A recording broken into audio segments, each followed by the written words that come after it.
दोस्तों इस वीडियो में हम आप बच्चों को 63 बीपीएससी में आए हुए क्वेश्चन के बारे में डिटेल में आपको समझाने वाले हैं। तो क्वेश्चन क्या एक बार हम देख लेते हैं। क्वेश्चन लिखा हुआ है कि भुगतान से संतुलन से आप क्या समझते हैं। भुगतान से संतुलन समायोजन के लिए प्रत्यास्थापा और अवशोषण दृष्टिकोण क्या है, व्याख्या कीजिए।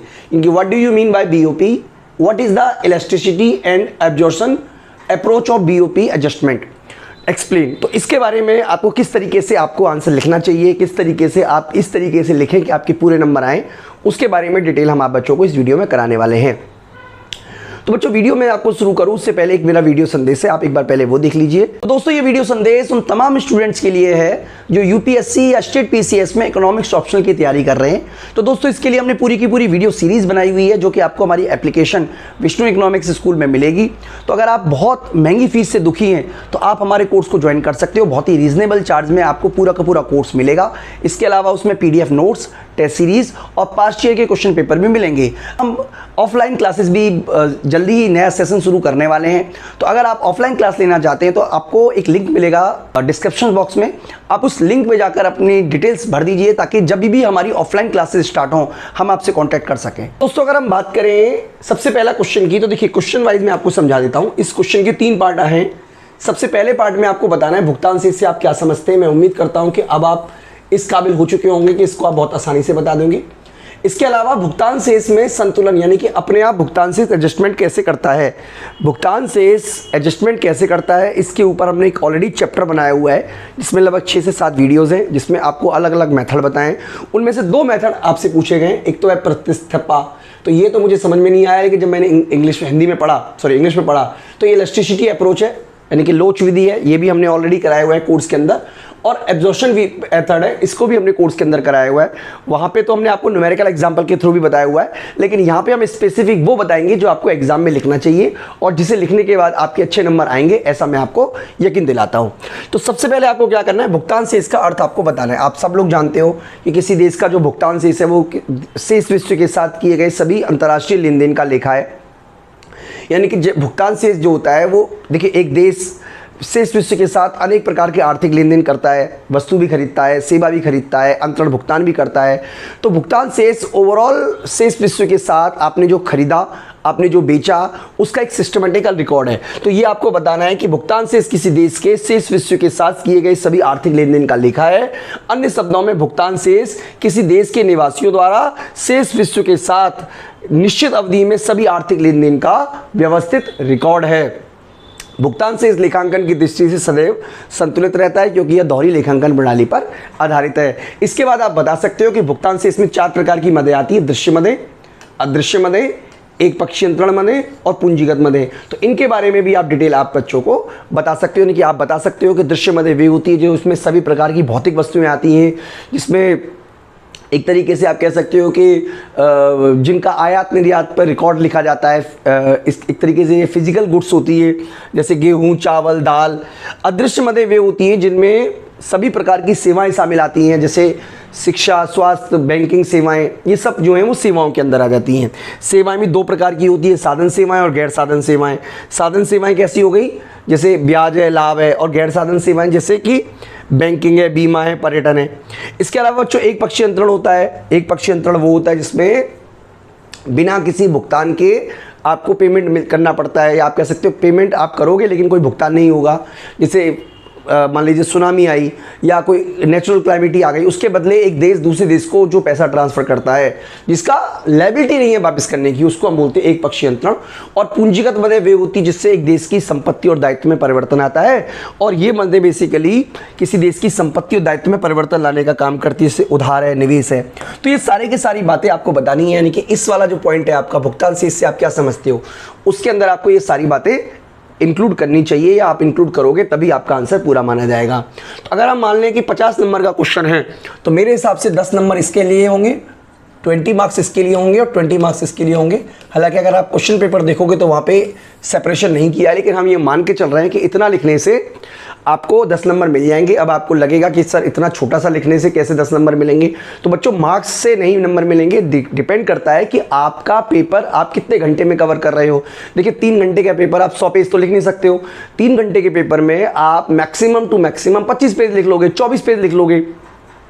तो इसका मतलब है कि एक क्वेश्चन को करने के लिए आपको औसतन 5 पेज ही चाहिए, यानी कि 5 पेज अगर आप लिख पाते हो तो ये मान के चल रहा हूँ कि 10 नंबर का एक पेज है। इसीलिए मैंने आपसे कहा अगर आप इतना लिख दोगे, और वैसे भी ये कंप्यूटर हाथों से टाइपिंग की हुई है, जब आप हाथ से लिखोगे तो हो सकता है एक पेज को भी ज़्यादा निकल जाए, तो इतना ही आपको लिखना है, इससे ज़्यादा लिखने की कोई ज़रूरत नहीं है। अगला जो आपको बताना है वो बताना है अवमूल्यन और भुगतान से समंजय। तो बच्चों यहाँ पे हमें ये बताना है, क्योंकि देखिए बेसिकली हमें यही पूछा गया क्वेश्चन कि भुगतान से समायोजन के लिए प्रतिस्थापन और अवशोषण दृष्टिकोण क्या है।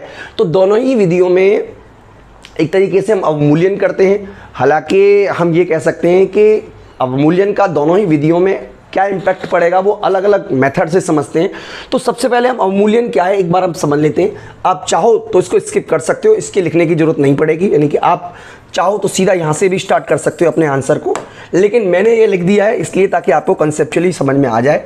आप चाहो तो इसको लिख सकते हो, चाहो तो आप अपना आंसर इसी पॉइंट से स्टार्ट कर सकते हो, यानी कि अवमूल्यन और भुगतान से समंजय। देखिए अवमूल्यन क्या होता है मैं आपको समझा देता हूँ। जैसे मान लीजिए $1 जो है वो 50 रुपीज़ का है, हम ये सिंपल एग्जांपल के लिए मान लेते हैं, ठीक है। इंडिया चाहता है कि अपना जो आयात है उसमें कमी आए, आयात कम हो जाए और निर्यात जो है वो बढ़ जाए, निर्यात बढ़ जाए। इसके लिए इंडियन गवर्नमेंट क्या करेगी कि $1 की जो वैल्यू है वो 60 रुपीज़ कर देगी। इसको बोलते हैं अवमूल्यन।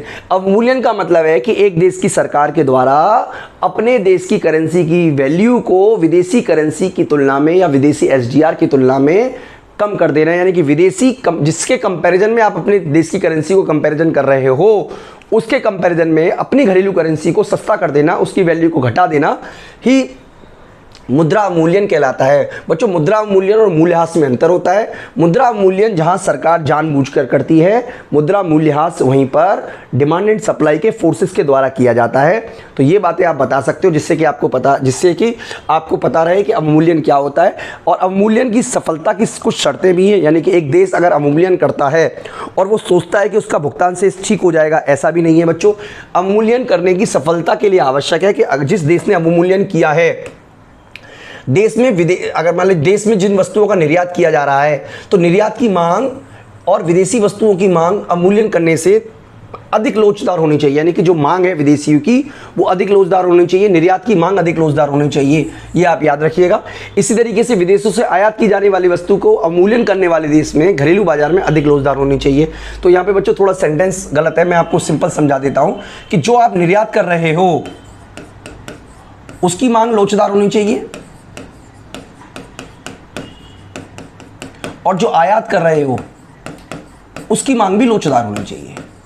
ये जरूरी है, सफलता की शर्त है, यानी कि निर्यात की मांग लोचदार होनी चाहिए और आयात की मांग लोचदार होनी चाहिए। इसके अलावा लागत का ढांचा नहीं बदलना चाहिए, यानी कि ऐसा ना हो कि आपने अवमूल्यन किया लेकिन आप कच्चा माल विदेशों से खरीद रहे थे, तकनीक विदेशों से खरीद रहे थे और वो इतनी महंगी हो गई कि आपकी वस्तु बहुत महंगी हो गई, तो भी अवमूल्यन करने से सफलता आपको नहीं मिलेगी। इसके अलावा बच्चों एक देश का अवमूल्यन को दूसरी सरकारों द्वारा अवमूल्यन विरोधी उपायों द्वारा प्रतिकारात्मक कार्यवाही नहीं की जानी चाहिए, यानी कि ऐसा ना हो कि इंडिया ने अवमूल्यन किया अपना निर्यात बढ़ाने के लिए, अमेरिका ने भी अवमूल्यन कर दिया, अपना डॉलर की वैल्यू घटा दी, यानी कि कोई फायदा हुआ ही नहीं। इंडिया ने अपनी करेंसी की वैल्यू गिराई, अमेरिका ने अपनी करेंसी की वैल्यू गिराई, जीरो इम्पैक्ट हो गया या नील इम्पैक्ट हो गया।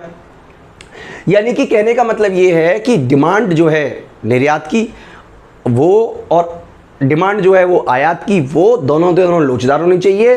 कॉस्ट स्ट्रक्चर में बहुत ज़्यादा डिजास्टर या कह सकते हो बहुत बड़ा चेंज नहीं आना चाहिए। साथ ही साथ हम ये भी कह सकते हो कि जो विदेशी है वो कोई प्रतिक्रियात्मक क्रिया ना करे। तो बच्चों ये कंसेप्ट आप बताने के बाद आप सीधे आ जाइएगा लचक मैथ पर, इलास्टिसिटी अप्रोच पर, यानी कि अवमूल्यन द्वारा किसी देश के अंदर क्या फ़ायदा होता है, क्या नुकसान होता है, ये डिपेंड करता है मांग और पूर्ति की लोच पर, यानी कि जो वस्तु आप खरीद रहे हो, जो वस्तु आप बेच रहे हो, उसकी लोच क्या है उस पर डिपेंड करता है। तो यहां पे बच्चों एक अजम्पशन लेके ये चलती है पूरी की पूरी थ्योरी कि जो पूर्ति है निर्यात की या पूर्ति आयात की वो पूर्णतः लोचदार है। आप इस बात को याद रखिएगा, ये अजम्पशन लेके चलता है कि निर्यात, क्योंकि इसका पूरा का पूरा फोकस जो है वो मांग पर है, पूर्ति पर नहीं है, इसीलिए इस पूरे के पूरे फोकस में पूर्ति को पूर्णतः लोचदार मान के ही चलेंगे। ये आप दिमाग में रखिएगा, या बात बिल्कुल ध्यान से समझिएगा। तो बच्चों यहां पे देखिए मैं आपको एक डायग्राम बना के दिखा देता हूं।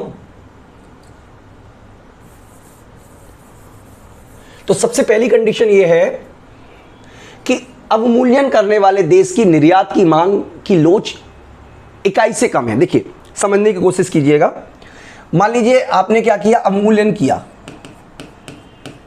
अवमूल्यन किया, आपने क्या किया, अपनी करेंसी की वैल्यू को 20% फॉल कर दिया, यानी कि आपकी वैल्यू जो है 20% गिर गई। इसका मतलब ये समझते हैं कि अगर मान लीजिए $1 जो है वो पहले 50 रुपीज़ का था, ठीक है, यानी कि $1 50 रुपीज़ का था, तो अब आप 20% अपनी वैल्यू को गिरा रहे हो। इसका मतलब 10 हम मान लेते हैं, 20% मतलब 10, इसका मतलब अब $1 जो है वो 60 रुपीज़ का हो गया।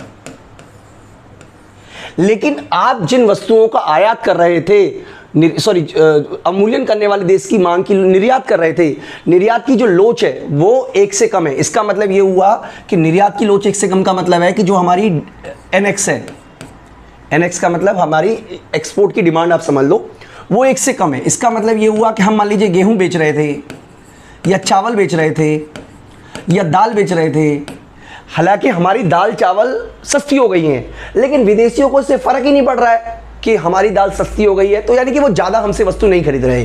तो ऐसी स्थिति में अवमूल्यन करने से नुकसान होगा, फ़ायदा नहीं होगा। देखिए यही बात मैं आपको डायग्राम से समझाता हूँ। जब हम डायग्राम बना रहे हैं तो सबसे पहले हमने जैसा कि बताया, हम क्या करते हैं, निर्यात की पूर्ति को हम ऐसा मान लेते हैं, यानी कि भारत जो है वो जितना मर्जी निर्यात कर सकता है, निर्यात करने में कोई दिक्कत नहीं है। तो ये हम मान लीजिए, ये हमने मान लिया एक्सपोर्ट, मान लिया एक्सपोर्ट, सप्लाई ऑफ एक्सपोर्ट। और यहाँ पे हम लिख लेते हैं जो रेट ऑफ एक्सचेंज है R0 वो है 1/50, ठीक है। इसका 1/50 का क्या मतलब है, इसका ये मतलब है कि हम यहाँ पे जो करेंसी दिखा रहे हैं वो इंडियन टर्म में दिखा रहे हैं, यानी कि ₹1 की वैल्यू है 1/50, और ये हमारी डिमांड है, यानी कि सॉरी ये डिमांड हमें दूसरे तरीके से बनानी थी, इस तरीके की डिमांड है जो कि लेस इलास्टिक है। इस केस में जो NX है वो लेस इलास्टिक है। तो ये हमारा मान लीजिए रेट ऑफ एक्सचेंज है, और ये वाला इससे हमारी टोटल रेवेन्यू है। मान लीजिए ये हमारी रेवेन्यू को डिनोट कर रहा है। ओके बच्चों, अब मान लीजिए कि हमने क्या किया, हमने ये किया कि हमारा जो एक्सचेंज रेट है वो गिर गया, 1/50 की जगह 1/60 हो गया। तो 1/60 डेफिनेटली 1/50 से 1/60 कम होता है, तो नीचे की तरफ आएगा। इसका मतलब ये हुआ कि यहां पे हमारी अब वैल्यू पहुंच गई है इस तरीके की। अब आप देखिए ध्यान से समझिएगा बच्चों, मैं इसको नाम दे देता हूं A, इसको नाम दे देता हूं B। इसका मतलब ये हुआ कि इसे करने से, मतलब $1 को 50 की जगह $1.60 करने से ये हमारा लॉस हो गया है, जो हमारी इनकम का लॉस हो गया है इस इलाके का, और ये वाला हिस्सा गेन में आया है।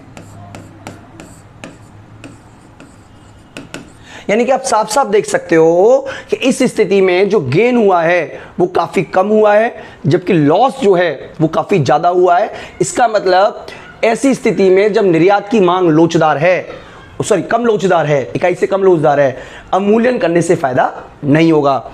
दूसरी कंडीशन हम लेके चलें, थोड़ा स्पेस की प्रॉब्लम आ गई तो यही डायग्राम बना लेंगे आप बच्चों के लिए। एक मिनट, हाँ यहां बना लेते डायग्राम, ओके ठीक है।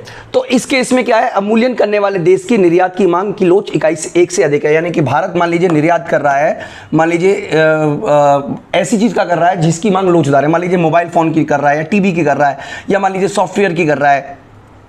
तो इसका मतलब है कि अगर कीमत में 20% की कमी होती है, अवमूल्यन की वजह से भारतीय कीमतों में 20% की कमी होती है, तो जो मांग है वो बहुत ज़्यादा बढ़ेगी, यानी कि जो निर्यात है वो बहुत ज़्यादा बढ़ेगा। तो उस केस में देखिए फायदा होगा या नुकसान होगा, मैं आपको वो भी डायग्राम के थ्रू समझाने की कोशिश करता हूं। पहली कंडीशन में हम ये मान के चल रहे हैं कि सप्लाई इस तरीके की है, ये सप्लाई है एक्सपोर्ट की, ठीक है। इस केस में हम ये मान रहे हैं कि जो डिमांड है वो मोर इलास्टिक है, इस तरीके की डिमांड है, dx बोल रहा हूं मैं इसको, और ये इक्विलिब्रियम पॉइंट पर हम इसको ए बोल रहे हैं। ये मान लीजिए हमारी टोटल क्वांटिटी है, ये रेवेन्यू है जो कि 1/50 को डिनोट कर रहा है R0, और ये हमारी टोटल रेवेन्यू है, यानी कि इतनी वो रेवेन्यू वो अर्न कर रहा है। ये हमारा शेडेड इलाका हो गया। अब अगर मान लीजिए कि किसी वजह से $1.60 का हो जाए, यानी कि हमने क्या किया, अवमूल्यन किया। अब आप देखिए खास तौर पे कि ये हिस्सा हमारा लॉस का है, यानी कि अवमूल्यन करने से ये हिस्सा हमारा लॉस में चला गया, लेकिन बहुत बड़ा हिस्सा ये हमारा गेन हुआ है। तो इससे हमें ये पता चलता है बच्चों कि अवमूल्यन करने का फायदा एक देश को हो रहा है। यानी कि सिंपल वर्डों में अगर हम कहें तो कंक्लूजन यही निकलती है कि अगर निर्यात की मांग अधिक लोचदार है तभी अवमूल्यन करने से फायदा होगा, अगर निर्यात कम लोचदार है तो अवमूल्यन करने से फायदा नहीं होगा। बात करें बच्चों थर्ड कंडीशन की, जिसमें हम बोल रहे हैं कि अवमूल्यन करने वाले देश के लिए आयात की मांग की लचक इकाई से अधिक है। यानी कि आयात की मांग एक से अधिक का क्या मतलब है, आयात की मांग एक से अधिक का मतलब है एक से अधिक का क्या मतलब है कि हम ऐसी वस्तु की मांग कर रहे हैं जिसको खरीदना हमारे लिए मजबूरी नहीं है। हमारी इच्छा हो तो खरीदेंगे, इच्छा नहीं हो तो हम नहीं खरीदेंगे। हम अपने देश में भी बना सकते हैं, मतलब कीमतें बढ़ेंगी तो हमारी मांग में ज़्यादा कमी आएगी। सिंपल शब्दों में ये कहने का मतलब है। तो बच्चों डायग्राम के बारे में हम बताएं तो देखिए डायग्राम अब आपकी बार हम कैसे दिखाएंगे, ₹1 मैं आपको यहाँ बना देता हूँ डायग्राम। थोड़ा सा इसको हम नीचे ले लेते हैं, देखिए यहाँ बना लेता हूँ मैं, बिल्कुल उसी तरीके से डायग्राम बनाएंगे।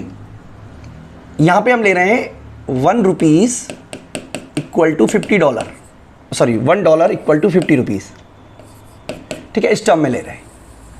और ये हमारी सप्लाई है इंपोर्ट की, यानी कि हम ये मान के चल रहे हैं कि विदेशी जितनी मर्जी सप्लाई करने को तैयार है इस प्राइस पर, मतलब जितना मर्जी आपको चाहिए उतना सामान आपको मिल जाएगा। और ये है हमारी सॉरी इसको डिमांड को थोड़ा सा मोर इलास्टिक बना लेते हैं, ऐसी डिमांड है। और ये हमारी टोटल रेवेन्यू है जो कि हमें सॉरी रेवेन्यू नहीं एक्सपेंडिचर है, this is not revenue, expenditure है, एक्सपेंडिचर है, ठीक है जी। अब है क्या कि क्योंकि अवमूल्यन हुआ है और अब हम इसको इस रूप में प्रेजेंट कर रहे हैं, तो अवमूल्यन करने की वजह से $1 जो है वो ₹60 का हो जाएगा। ये हमारा SM1 हो गया। इसका मतलब बच्चों ये हुआ, अब आप देखिए आपका ये वाला हिस्सा लॉस में चला गया क्योंकि अब आपको ज़्यादा पेमेंट करना पड़ेगा, लेकिन बहुत बड़ा हिस्से को आपको गेन के रूप में मिलेगा। इसका मतलब गेन ज़्यादा है, लॉस कम है, इसीलिए अवमूल्यन करने से फ़ायदा होगा। इसका मतलब अगर निर्यात की लोच अधिक है तो अवमूल्यन करने से फ़ायदा होगा, और आयात की लोच अधिक है तो भी अवमूल्यन करने से फ़ायदा होगा। यही आपको इस डायग्राम के थ्रू समझाने की कोशिश करनी है। चौथी कंडीशन आपको बतानी है कि अवमूल्यन करने वाले देश की आयात की मांग की लोच इकाई से कम है, यानी कि डायग्राम आप उसी तरीके से बनाओगे जैसे आपने सारे डायग्राम बनाए। या आप बोलोगे कि $1 जो है वो ₹50 का है, यहाँ पे आप इसे R बोल देते हैं, R0। ये हमारी सप्लाई है इंपोर्ट की, यानी कि विदेशी इस ₹50 पर जितनी मर्जी सप्लाई करने को तैयार हैं। अब हम डिमांड को इस तरीके से मान के चल रहे हैं, यानी कि कम लोचदार डिमांड है हमारी। इसका मतलब ये हुआ कि हमारी जो वस्तु खरीदने की इच्छा है वो ज़्यादा नहीं है। हम हो सकता है छोड़ भी दें वस्तु खरीदना, सॉरी वस्तु खरीदना छोड़ नहीं सकते, गलत बोला मैंने, वस्तु खरीदना छोड़ नहीं सकते, मतलब हमें वस्तु खरीदनी है तो खरीदनी ही पड़ेगी, ऐसी वस्तु है। यानी कि हम विदेशों पर ज़्यादा डिपेंडेंट हैं। अब इस केस में $1 इक्वल टू 60 होने पर अब देखिए ये हिस्सा हमारा हो गया, यानी कि अब हमें इतना पेमेंट हमें एक्स्ट्रा करना पड़ेगा, यानी कि ये हमारा लॉस हुआ एक तरीके का, क्योंकि अवमूल्यन करने के बाद हमें ज़्यादा पेमेंट करना पड़ रहा है, लेकिन गेन हिस्सा ये वाला है। तो आप देख सकते हो बच्चों कि अगर स्थिति खराब है तो अवमूल्यन करने का नुकसान जो है वो देश को हो रहा है। यानी कि सिंपल शब्दों में कहें तो लोच के बारे में एक और अप्रोच बनाई गई, मार्शल लर्नर अप्रोच। बच्चों, मार्शल लर्नर अप्रोच को भी हमने अलग से एक्सप्लेन किया हुआ है, डिटेल में एक्सप्लेन किया हुआ है, न्यूमेरिकल एग्जांपल के थ्रू एक्सप्लेन किया हुआ है। फिलहाल आपको ये समझ लेना है कि मार्शल लर्नर ने कंडीशन बताई कि यदि निर्यात और आयात की मांग की लोच का गुणा का योग इकाई से अधिक है तो अवमूल्यन से देश का सुधार करेगा। यानी कि अगर एक्सपोर्ट जो है, मैं अब बोल देता हूं, EX plus EM more than 1 है तो अवमूल्यन करने का फायदा एक देश को होगा। अगर इकाई के समान है, यानी कि EX plus EM equal to 1 है तो कोई फायदा नहीं होगा, ना फायदा ना नुकसान। और अगर EX plus EM less than 1 है तो आपको नुकसान होगा। तो बच्चों, इस पूरे के पूरे क्वेश्चन को हमने न्यूमेरिकल एग्जांपल के थ्रू कराया हुआ है, जिसमें हमने डिफरेंट कंडीशन ली हुई हैं और डिफरेंट कंडीशन के बेस पर हमने बताया हुआ है कि किस कंडीशन में अवमूल्यन करने से फायदा होगा, किस कंडीशन में अवमूल्यन करने से फायदा नहीं होगा। वो आपको हमारी एप्लीकेशन के अंदर मिल जाएगा, ये पूरा का पूरा जो वीडियो है। इसके अलावा जो हमारी एक और अप्रोच है वो है अवशोषण मत, द अब्जर्शन अप्रोच। देखिए, तो एक अर्थशास्त्री थे सिडनी अलेक्जेंडर, इन्होंने इस अवधारणा का एक तरीके से आप कह सकते हो यूज़ किया, प्रयोग किया। और देखिए, मैं आपको बहुत सिंपल तरीके से समझाने की पहले कोशिश करता हूं, जब कंसेप्ट समझ में आ जाएगा तब हम इसको आगे बात करेंगे। देखिए, मैं आपको समझाने की कोशिश करता हूं। मान लीजिए इनकम जो है, वाई जो है, वो किसके बराबर होती है? हम ओपन इकोनॉमी मान के चल रहे हैं, C plus I plus G plus NX minus M। यानी कि हमारा ये वाला जो है, ये हमारी घरेलू आय है। घरेलू आय जो है, या आप कह सकते हो उत्पादन जो है, घरेलू उत्पादन, वो इसका सम होता है। इसका मतलब ये हुआ कि हम ये भी कह सकते हैं कि जो हमारा एक्सपोर्ट माइनस इंपोर्ट होगा, यानी कि शुद्ध निर्यात होगा, वो किसके बराबर होगा? Y minus C minus I minus G के। इसका मतलब ये हुआ कि अगर हमारा Y बड़ा है, Y बड़ा है C plus I plus G से, तो जो हमारा नेट एक्सपोर्ट होगा वो पॉजिटिव होगा, ओके, अदरवाइज नेगेटिव होगा। तो चलिए मैं इस कंसेप्ट को हटा देता हूं यहां से। हाँ, देखिए, अब उनका ये मानना था, मैंने कि जो अलेक्जेंडर हैं, सिडनी अलेक्जेंडर, उनका ये मानना था कि ये वाला जो है वो कांस्टेंट रहता है। इस वाले को उन्होंने कांस्टेंट मान लिया। इसका मतलब इसकी जगह उन्होंने वर्ड यूज़ किया B, तो B किसके बराबर होगा? Y माइनस A के। ये पूरा का पूरा जो है वो ऑब्जर्वेशन है, यानी कि आपने कितना उपभोग कर लिया उस पर डिपेंड करता है। इसका मतलब ये हुआ बच्चों, सिंपल शब्दों में कहा जाए कि अगर Y जो है उसमें से माइनस कर दोगे A, यानी कि अगर A बड़ा है तो B जो है वो पॉजिटिव होगा, और अगर Y छोटा है A से तो B जो है वो नेगेटिव होगा, यानी कि आपका शुद्ध निर्यात नेगेटिव में चला जाएगा। और अगर Y इक्वल है A के तो इसका मतलब है कि आपका जो शुद्ध निर्यात है वो 0 होगा। तो ये मैं उम्मीद करता हूं कि आपको मेरी बात समझ में आ गई होगी। अब देखिए, बात समझने की कोशिश कीजिएगा। मैं एक अलग पेज ले लेता हूं। देखिए, मान लीजिए कि आपकी जो इनकम है, आय जो है वो 100 रुपये से बढ़ी, 100 रुपये बढ़े, तो आय 100 रुपये बढ़ने से आपका उपभोग भी बढ़ेगा, उपभोग बढ़ेगा, साथ ही साथ निवेश भी बढ़ेगा।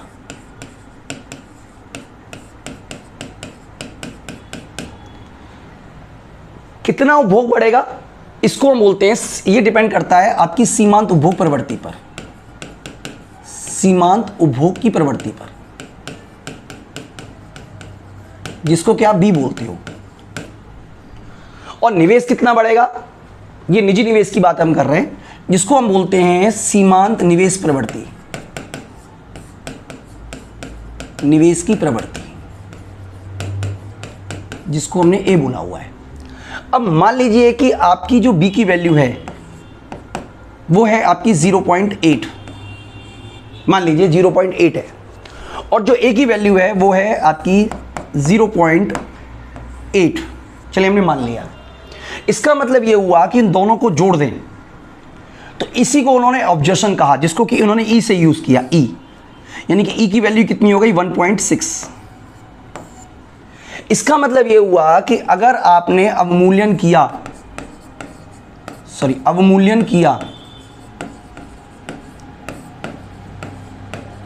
20%, मान लीजिए आपने अवमूल्यन किया 20%, और अवमूल्यन से पहले आपका जो नेट एक्सपोर्ट था मान लीजिए वो घाटे में था 100 का, ठीक है जी। अब आपने अवमूल्यन किया 20% का, आपने अवमूल्यन 20% का करने की वजह से आपका जो B 0.8 है, इसका मतलब आपकी आय बढ़ी, मान लीजिए 100 रुपये से, 100 रुपये से आपकी आय बढ़ गई। तो B 0.8 का मतलब है कि आपका जो कंजम्पशन है वो 80 रुपये से बढ़ गया, और जो आपका निवेश है वो भी 80 से बढ़ गया। इसका मतलब ये हुआ कि इस केस में ये जो y है ये छोटा है, यानी कि एक तरीके से आप कह सकते हो C+I से। तो इस केस में आपका जो लॉस है, यानी कि नेट एक्सपोर्ट का जो घाटा है, पहले जो कि 100 का था वो बढ़कर हो जाएगा 160 का। देखिए बात समझने की कोशिश कीजिएगा। अगर आपने अवमूल्यन किया, अवमूल्यन करने से आय बढ़ी, आय बढ़ने से उपभोग और निवेश बढ़ेगा। लेकिन अगर एब्जॉर्प्शन जो है, जो आपने ऑब्जर्व किया हुआ है, एब्जॉर्प्शन की इलास्टिसिटी 1 से ज़्यादा है, तो आपको अवमूल्यन करने का नुकसान होगा। यही आपको समझाने की कोशिश की जा रही है। यानी कि पूरे कंसेप्ट में आपको ये समझना है कि सारा का सारा फोकस इस बी और ए पर है। तो बच्चों डिटेल में हमने वीडियो ऑलरेडी करा रखी है, न्यूमेरिकल एग्जांपल के थ्रू करा रखी है, आपको वीडियो कोर्स में मिलेगी, आप डिटेल में वहाँ पर देख भी सकते हो। फिलहाल आप यहाँ पर ये समझ लीजिए कि जो हमारी ए जो है वो उपभोग, निवेश और सरकारी खर्च को योग है, यानी कि ये जो है वो हमने ऑलरेडी बता दिया बच्चों। इसका मतलब ये हुआ कि C+I+G को ही अवशोषण या ऑब्जर्वेशन कहते हैं। C और I क्रमशः सीमांत उपभोग प्रवृत्ति B और इधर चला गया है, इसमें चला गया B और सीमांत निवेश प्रवृत्ति A द्वारा निर्धारित की जाती है। यानी कि यहाँ पे आपको समझाने की कोशिश की जा रही है बच्चों, ध्यान से समझिएगा कि जो E है वो किसका योग है, B + A का।